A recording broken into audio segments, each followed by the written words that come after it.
Fluminense e Vasco, ou melhor, Vasco e Fluminense. O jogo é hoje no Maracanã, vale muito pro Fluminense, o jogo é muito importante, tudo que você precisa saber sobre essa partida, sobre esse clássico, você encontra aqui no vídeo de pré-jogo.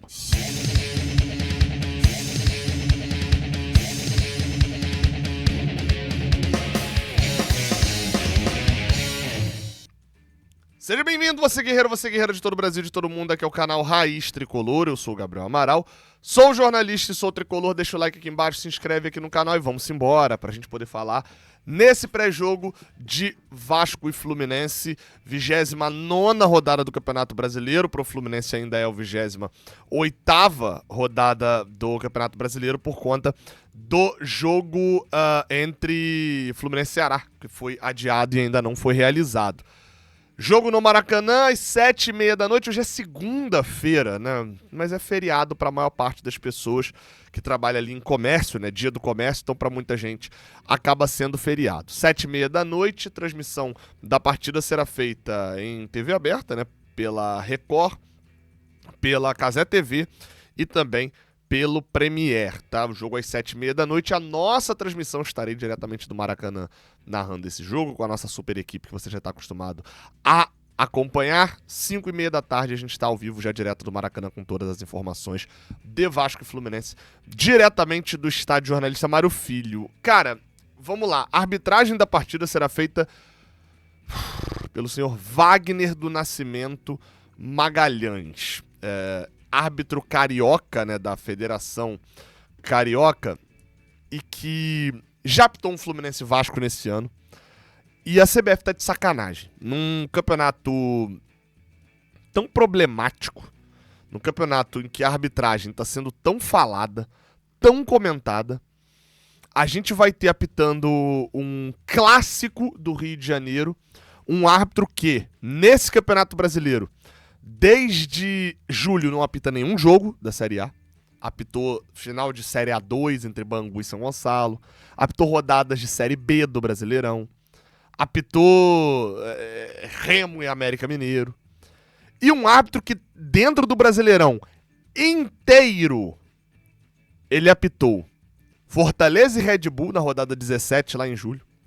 Apitou Internacional e Mirassol lá em maio na rodada 9. São Paulo e Fortaleza na rodada 7, também em maio. E só. Esse é o árbitro que a CBF está escalando para apitar um clássico que vale muito para os dois times. Wagner do Nascimento Magalhães. Ele já apitou um Fluminense e Vasco esse ano. Sabe qual Fluminense e Vasco ele apitou? O lado carioca. O 2x1 que a gente ganhou deles em Brasília. A gente tomou 1x0, o erro do Fuentes, né, ali no início do jogo. E aí tem uma falta, um carrinho por trás do jogador do Vasco. Ele é um carrinho por trás que o cara tava indo já em direção ao gol. Eu não lembro agora exatamente se era o Canobi ou o Serna, enfim. Era vermelho claro, ele dá amarelo pro Lucas Oliveira. A sorte é que a justiça foi feita, a justiça divina, né? E o próprio Lucas Oliveira é quem dá condição pro Thiago Silva e pro Germancano fazerem os gols da virada do Fluminense. Tanto que ele é um árbitro que tinha apitado o Carioca de 22, 23, 24, as finais do Carioca. E ele não apita nem... Ele apita um dos 4 jogos, semifinais e finais desse ano do Carioca. Então a gente tá falando de um árbitro problemático, tá? Só pra deixar claro. É um árbitro que não tem cacife pra apitar um clássico desse. É da Federação do Rio de Janeiro, mas não é um árbitro de Série A, não é um árbitro de Série A. Ele apitou muito mais divisões inferiores do que a Série A do Campeonato Brasileiro, e é um árbitro que já teve problema no clássico, nesse mesmo clássico nesse ano. Então a CBF é uma piada em relação à arbitragem, ela procura problema. Falando do jogo, cara, eu gravei um vídeo ontem falando e fazendo uma análise de tabela, mas eu acho importante reforçar rapidamente um ponto aqui antes da gente falar de bola e campo, cara. É que o time do Fluminense hoje, ele entra em campo contra a equipe do Vasco sabendo que com as vitórias de Mirassol, que foi embora, mas principalmente Botafogo e Bahia e a derrota do São Paulo, o Fluminense está numa posição muito confortável na tabela. Qual que é a posição? A posição de que ele hoje, o Vasco está 5 pontos atrás e tem um jogo a menos que a gente. E o Bahia, o São Paulo está 3 pontos atrás, tem 2 jogos os Vasco tem um jogo a mais do que a gente, né? E o São Paulo está 3 pontos atrás e a gente tem 2 jogos a menos que eles. Então a nossa posição no campeonato, ela tá muito confortável. A gente não tá chegando no Bahia e no Botafogo, tá 5 pontos atrás, e também não tá sendo ameaçado por esses. Mas essa posição não dá nada. 7ª colocação não dá nada. Ela pode dar uma vaga na Libertadores. Então, o Fluminense, depois da vitória do Mirassol, mas principalmente da vitória do Bahia e do Botafogo, vitórias contundentes nesse domingo, o Fluminense se coloca numa obrigação de ter que ganhar o clássico contra o Vasco. Almejando chegar aos 58, 60 pontos, que é a pontuação para terminar no G6, precisa ganhar o Vasco. Precisa frear um time que vem numa reação grande.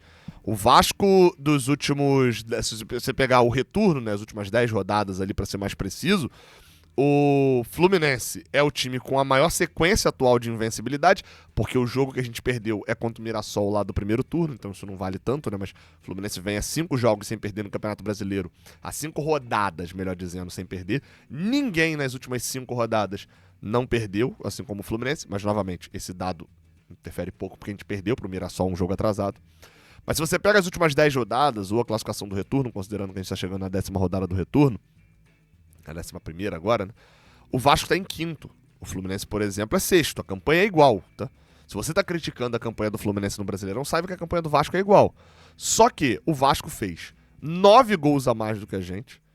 O Vasco tem o 3º melhor ataque do retorno, ou seja, a fase do Vasco no ataque é boa. Fez 4 no Vitória. Na própria rodada anterior, o Vasco fez 2 gols no Fortaleza fora de casa, jogando com 1 a menos. Então, é um time que faz muitos gols, como eu falei, 3º melhor ataque, traz Flamengo e Palmeiras só no retorno, mas também é a 6ª pior defesa, tá? Exatamente, o Vasco tomou 14 gols. Se eu falei que eles fizeram 9 a mais do que o Fluminense, eles tomaram 6 a mais do que a gente, isso num recorte de 9 jogos. Então, assim, tá sendo o Fernando Diniz clássico, tá? Tá tomando gol, tá tomando pressão e ganhou do Fortaleza, que eu mesmo comparei a um morto no jogo passado. Então, tem jogo, vai ser... E aí a gente vai falar mais disso no Bola e Campo, mas tende a ser o jogo que é ideal para o Fluminense, mas vamos falar disso na parte do Bola e Campo agora, né? Vamos lá, tá?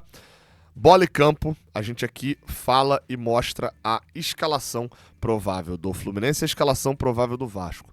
Trago boas notícias sobre a escalação do Fluminense, tá? Lúcio Acosta treinou neste domingo. Jogador que é essencial para o Fluminense. A provável escalação de Fluminense e Vasco você vê aí na sua tela agora. Fluminense... Ih, o Vasco tá sem goleiro. Diniz tirou o goleiro. Deixa eu botar até um númerozinho ali branco. E agora sim. Vamos lá, tá? Fábio no gol, Samuel Xavier na lateral direita, Thiago Silva, Freitas e René, a linha de defesa padrão do ano até agora, Martinelli, Hércules e Lúcio Acosta. Se treinou, vai jogar, né? Kevin Serna, Canóbio, e aí eu botei como dúvida na centroavância, mas assim, pra mim não existe dúvida, o John Kennedy seria o titular desse jogo contra o Vasco. Por que eu coloquei aqui só como dúvida? Porque a gente não teve qualquer informação sobre o John Kennedy titular na vaga do Germancano. Tá, então é só uma análise minha que o Zubeldia pode simplesmente não fazer. Provavelmente é uma análise sua também da titularidade hoje do John Kennedy. Eu, inclusive, gravei um vídeo aqui a semana falando que estava errado. Eu achava que o John Kennedy estava morto na temporada do Fluminense, tá? E não tá. Hoje, inclusive, ele é o nosso melhor, foi o nosso melhor centroavante, considerando os últimos jogos. Vou repetir algo que eu venho falando. O John Kennedy fez um gol de pênalti. Isso é pouco para um centroavante, tá? Ele precisa produzir mais. Porém, para ser titular hoje do Fluminense, ele não precisa produzir mais. Para ser titular, ele merece a titularidade com o pouco que fez mesmo. Hoje seria o meu titular. Se o Zubeldia vem de Germancano hoje, eu diria que de agora até o final da temporada é o único jogo que eu toleraria a escolha do Germancano dentro de uma lógica de que é um clássico, um jogo contra o Vasco e que o desempenho do Germancano é muito bom no profissional. E ele entende e sabe jogar melhor esses jogos grandes. Você vai falar, pô, Gabriel, mas o John Kennedy... o John Kennedy tem 3 gols em clássico. Ele tem aquele gol de cavadinha no jogo contra o Botafogo, que eu acho que foi uma cavadinha, muito legal e tal, mas que aquilo lá, na verdade, foi não entender o clássico. E tem os 2 gols contra o Flamengo lá em 2021. Obviamente, o Germancano tem um desempenho melhor em clássicos. Eu iria de John Kennedy, mas é a última vez que eu diria que entendo o Zubeldia aí de Germancano, tá? Pensando agora no Vasco. Escalação da equipe do Vasco. Ah, e só um detalhe. Kevin Serna, espero um Serna, vou voltar ele aqui pro lado esquerdo, muito melhor do que a gente viu com ele voltando. Espero que tenha sido só o cansaço naquele jogo da seleção, né? Pós-seleção no jogo contra o Juventude. Detalhe, não vi Keno treinando, tá? Nas fotos lá divulgadas pelo Fluminense, não vi Keno em momento nenhum. Ou seja, uma pena. Por outro lado, algo muito interessante, porque o Riquelme, né, pode ser que receba mais chances. Time do Vasco. O Vasco tá meio que escalado num 3-4-3 aqui, mas é porque, de fato, os dois laterais do Vasco atacam muito e o Cauã Barros acaba virando o primeiro volante. Fernando Diniz, né? Léo Jardim é o goleiro, Paulo Henrique é o lateral direito, a zaga tem Carlos Cuesta, Robert Renan e Lucas Piton. A volância tem Cauã Barros, Tietê e o meio de campo tem o Coutinho, né? O time seria mais armado assim, né? Se fosse mais tradicional. Com Andrés Gomes, Nuno Moreira e Ryan, agora jogando de centroavante. Você que não acompanha nada do Vasco, acho que eu preciso te dar uma atualizada do que aconteceu nos últimos dias do Vasco aí, e que o Vasco vem pontuando bem, como eu falei, né? Tá com uma pontuação igual à nossa no retorno, nas últimas 9 rodadas, ou seja, se a gente tá brigando ali por uma vaga na Libertadores um tempão, e o Vasco estava na zona de rebaixamento, eles estarem com uma pontuação igual à nossa é evoluir, né? Mas não evoluíram ao ponto de, provavelmente viu algum amigo vascaíno achando que o time dele hoje tem o melhor goleiro do Brasil, que é o Léo Jardim, tem o melhor zagueiro do Brasil, que é o Robert Renan, o melhor lateral direito do Brasil, que é o Paulo Henrique, o melhor volante do Brasil, que é o Cauã Barros, o melhor meia do Brasil, que é o Coutinho, e melhor jogador do Brasil e centroavante, que é o Ryan, além do melhor ponta, que é o Nuno Moreira. O Vasco deve ser o único time, né, o único caso de um time que tem o melhor tudo do Brasil e tá na 10ª posição, na 9ª posição, pra ser justo aí. Voltou aqui, não tá na 9ª ainda, o Vasco é 9º ainda. Mas enfim, feito o deboche, o time do Vasco vem de fato evoluindo, mas é um time baseado no ataque. Os dois laterais são muito ofensivos. O Cauã Barros dá uma proteçãozinha, até de fato vem jogando bem, fui dar uma olhada ali não só em números, mas em atuações, vem jogando bem mesmo, um volante que ressurgiu com o Diniz, né, de certa maneira. Mas a gente está falando de um cara que briga por posição com o Hugo Moura, é titular absoluto. O time do Vasco é um time mais móvel, o Coutinho vem fazendo boas partidas. E hoje eu diria, inclusive, que é um jogo igual. Agora, o melhor jogo, isso inclusive agora que eu vou falar, pesa a favor, mais uma vez, da escalação do John Kennedy, que eu seria a favor. O melhor jogo do Zubeldia até agora no Fluminense, o melhor jogo do Fluminense provavelmente na temporada, foi contra um time que saía bastante para o ataque, contra um time que dava muito espaço, contra um time que atacava mais do que deveria atacar e deixava mais espaço do que deveria deixar. Eu não estou falando de um time do Fernando Diniz, eu estou falando de Atlético Mineiro do Sampaoli. E o que aconteceu naquele jogo? Aconteceu que o Fluminense massacrou o Atlético. A gente está vendo que, obviamente, o Atlético está pior, né? Tá mal. Então não é só uma questão de estratégia de jogo. Mas se o Vasco for tentar jogar em cima do Fluminense, Martinelli e Hércules, o René e o Samuel Xavier, mas principalmente Canóbio, Serna, Lúcio Acosta e John Kennedy, o outro centroavante, e aí eu acho, mais uma vez, é mais um motivo para o John Kennedy ser titular, se tornam cruciais para contra-ataque. O Fluminense funcionou muito bem no contra-ataque por dentro, contra o Atlético Mineiro. E, obviamente, o Diniz estudou isso. Mas a gente sabe que o Diniz não é um treinador que escala o seu time baseado no que o adversário faz. Ele escala o seu time e manda o adversário olhar como ele joga para poder se virar.